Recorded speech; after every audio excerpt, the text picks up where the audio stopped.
Arakanyamuneza amashimo cyane gute amashimo cyane gose.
Ndashimiye nyakubahwa arongoye igihugu cyacu Evariste, ndashimiye, ndamushimiye, ndarengewe sinoronka ikintu mvuga, ndarengewe cyane, ndarengewe kuko Imana inteye iteka niyo twahaye ikibanza cya mbere.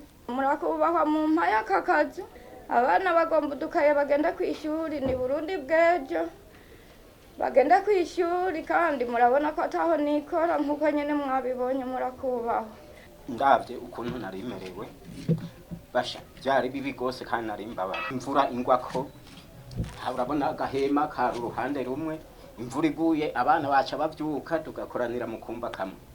Nyakubahwa habura amatari na leta mbyeyi yacu nkozi irandonkeje akazu keza, imvura agiye kuyikira.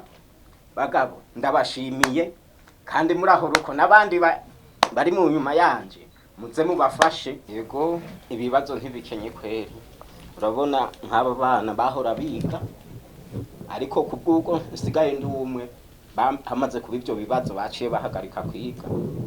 Mugabo nipfuza yuko bosubira ku ishuri, ariko nkina uburyo bw'inki bw'amakaye.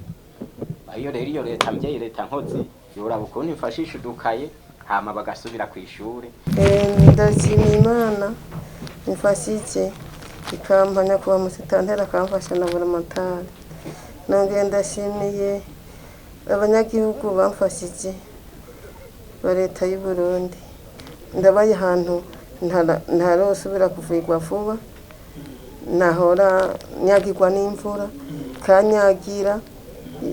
kanyagira rwose iyo ntagiye kugama hariya acyangwa nakindaro rimwe hajya kurya mwene wacu naca njyama mu mazi nanyagiwe nkajyama aho nyene mu mazi hanyuma Imana rero bugaca rero twanikira nk'ivyo twifutse n'utwifuka tw'utuntu nyene tw'utufuko byose impuzu zigatoha zikaba amasa